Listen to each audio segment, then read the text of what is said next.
ಚಿಕ್ಕಬಳ್ಳಾಪುರದಲ್ಲಿ ಇಂದು ಜೆಡಿಎಸ್ನಿಂದ BLA 2 ಕಾರ್ಯಾಗಾರ ಆಯೋಜಿಸಲಾಗಿತ್ತು. ಈ ಕಾರ್ಯಾಗಾರದಲ್ಲಿ ಮಾತನಾಡಿದ ಮಾಜಿ ಶಾಸಕ JK ಕೃಷ್ಣಾರೆಡ್ಡಿ, ಅವಿಭಜಿತ ಜಿಲ್ಲೆಗಳಾದ ಕೋಲಾರ ಮತ್ತು ಚಿಕ್ಕಬಳ್ಳಾಪುರ ಜಿಲ್ಲೆಗಳಿಗೆ ಹರಿಸುತ್ತಿರುವ ಬೆಂಗಳೂರಿನ ತ್ಯಾಜ್ಯ ನೀರು 3ನೇ ಹಂತದ ಶುದ್ಧೀಕರಣ ಆಗಲೇಬೇಕು ಎಂದರು. ಈ ತ್ಯಾಜ್ಯ ನೀರು ತುಂಬುತ್ತಿರುವ ಕೆರೆಗಳ ಅಕ್ಕಪಕ್ಕದ ಗ್ರಾಮಗಳಲ್ಲಿ ಕೊಳವೆ ಬಾವಿಗಳಲ್ಲಿ ಬರುತ್ತಿರುವ ನೀರಿನಲ್ಲೂ ವಾಸನೆ ಬರುತ್ತಿದೆ. ಇಂತಹ ನೀರು ಸೇವಿಸಿದರೆ ಜನರ ಆರೋಗ್ಯ ಏನಾಗಲಿದೆ ಎಂಬ ಆತಂಕ ಜನರನ್ನು ಕಾಡುತ್ತಿದೆ. ಹಾಗಾಗಿ ರಾಜ್ಯ ಸರ್ಕಾರ ಕೂಡಲೇ 3ನೇ ಹಂತದ ಶುದ್ಧೀಕರಣ ಮಾಡಲು ಕ್ರಮ ಜರುಗಿಸಬೇಕು ಎಂದು ಅವರು ಆಗ್ರಹಿಸಿದರು. ನೀರು ತುಂಬಿಸಿದ್ದಾರೆ ಅಂದ್ರೆ ಆ ಭಾಗದಲ್ಲಿ ಎಲ್ಲೆಲ್ಲಿ ಹಳ್ಳಿಗಳಿರ್ತವೆ, ಎಲ್ಲಿ ಹಳ್ಳಿಗಳಲ್ಲಿ ಕುಡಿಯೋ ನೀರಿಗೆ ಬೋರ್ವೆಲ್ ಹಾಕಿರ್ತಾರೆ ಸರ್ಕಾರದಿಂದ, ಆ ಬೋರ್ವೆಲ್ ನಲ್ಲಿ ರೀಚಾರ್ಜ್ ಆಗ್ತಾ ಇದೆ. ನೀವು ಗಮನಿಸಿ, ಆ ಕೆರೆ ಹತ್ರ ಕೆರೆ ಭಾಗದಲ್ಲಿ ಇರ್ತಕ್ಕಂಥ ಹಳ್ಳಿಗಳಲ್ಲಿ ಕುಡಿಯೋ ನೀರಿಗೆ ಎಲ್ಲಿ ಇದಿದೆ ಏನು ಬೋರ್ವೆಲ್ ಹಾಕಿರ್ತಾರೆ ಹಳ್ಳಿಗಳಲ್ಲಿ, ಆ ಬೋರ್ವೆಲ್ ನಲ್ಲಿ ನೀವು ಬೋರ್ವೆಲ್ ಹತ್ರ ನೋಡಿ ಸ್ಮೆಲ್ ಬರುತ್ತೆ, ಅದ್ರ ರೀಚಾರ್ಜ್ ಆಗುತ್ತೆ, ಸ್ಮೆಲ್ ಬರುತ್ತೆ. ಆ ನೀರನ್ನ ನಮ್ಮ ಧರ್ಮ ನಾವು ಕುಡಿಬೇಕು. ಅದಕ್ಕೆ ನಾವು ಇವತ್ತು ಎಲ್ಲರೂ ಕೂಡ ರೈತ ಸಂಘಟನೆಗಳು, ದಲಿತ ಸಂಘಟನೆಗಳು, ಕನ್ನಡ ಪರ ಸಂಘಟನೆಗಳು, ಎಲ್ಲ ಸಂಘಟನೆಗಳು ಕೂಡ ನೀವು 3ನೇ ಹಂತದ ಶುದ್ಧೀಕರಣ ಮಾಡಿ ನೀವು ಬಿಡಿ. 3ನೇ ಶುದ್ಧೀಕರಣ ನೀವು ಮಾಡಿ ಕೆರೆಗಳು ಬಿಟ್ರೆ ಕನಿಷ್ಠ ಆ ರೈತರು ಬೆಳೆಯುವಂತ ತರಕಾರಿಗಳು ಕೂಡ ಒಳ್ಳೆ ಈಲ್ಡ್ ಬರುತ್ತೆ, ಅದರಿಂದ ಕಾಯಿಲೆಗಳು ಕಡಿಮೆ ಆಗುತ್ತೆ.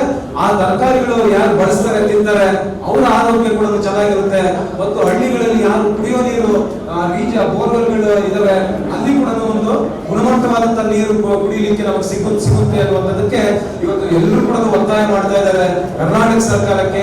ನಿಮ್ಮೆಲ್ಲರ ಪರವಾಗಿ ನಾನು ಕೂಡ ಒತ್ತಾಯ ಮಾಡ್ತೇನೆ ಕರ್ನಾಟಕ ಸರ್ಕಾರಕ್ಕೆ, ನೀವು ಇವತ್ತು ಏನು 3ನೇ ಹಂತದ ಶುದ್ಧೀಕರಣ ಮಾಡಬೇಕು ಅನ್ನುವಂತ ಒತ್ತಾಯವನ್ನ ನಿಮ್ಮೆಲ್ಲರ ಮುಖೇನ ನಾನು ಕೂಡ ಕರ್ನಾಟಕ ಸರ್ಕಾರಕ್ಕೆ ಒತ್ತಾಯ ಮಾಡ್ತೇನೆ. ರಾಜ್ಯದಲ್ಲಿ ಬಿಜೆಪಿ ಜೆಡಿಎಸ್ ಸಮ್ಮಿಶ್ರ ಸರ್ಕಾರ ಆಡಳಿತದಲ್ಲಿ ಮುಖ್ಯಮಂತ್ರಿಯಾಗಿದ್ದ HD ಕುಮಾರಸ್ವಾಮಿ ಅವರು 3,500 ಕೋಟಿ ಸಾಲ ಮಾಡಿ 2,500 ಕೋಟಿ ರೈತರ ಸಾಲವನ್ನು ಮನ್ನಾ ಮಾಡಿ ರೈತರ ಬದುಕನ್ನು ಹಸನಾಗಿಸಿದ್ದರು.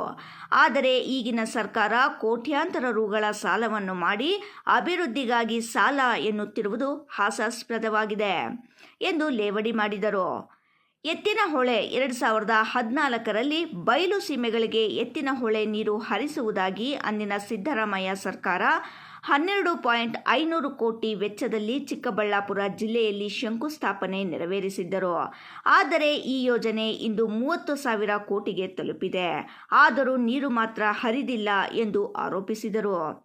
ಎತ್ತಿನಹೊಳೆ ನೀರು ಹರಿಸಲಾಗದ ಕಾಂಗ್ರೆಸ್ ಸರ್ಕಾರ ಬೆಂಗಳೂರಿನ ಚರಂಡಿ ನೀರನ್ನು ಬಯಲು ಸೀಮೆಗಳಿಗೆ ಕೊಡುತ್ತಿದ್ದು, ಈ ಕಲುಷಿತ ನೀರಿನಿಂದ ಅಂತರ್ಜಲ ಮಟ್ಟ ಕಲುಷಿತಗೊಂಡು ಬೆಳೆಗಳು, ತರಕಾರಿಗಳು ವಿಷಪೂರಿತವಾಗುತ್ತಿವೆ.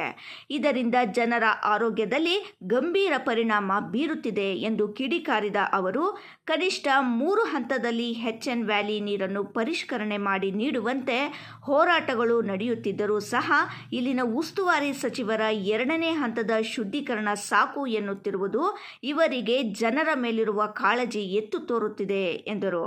ವಿಜಯ್ ರಾಜ್, ರಾಯಲ್ಸ್ ಕನ್ನಡ, ಚಿಕ್ಕಬಳ್ಳಾಪುರ. ದಯವಿಟ್ಟು ಶಂಕರ್ ಅವರು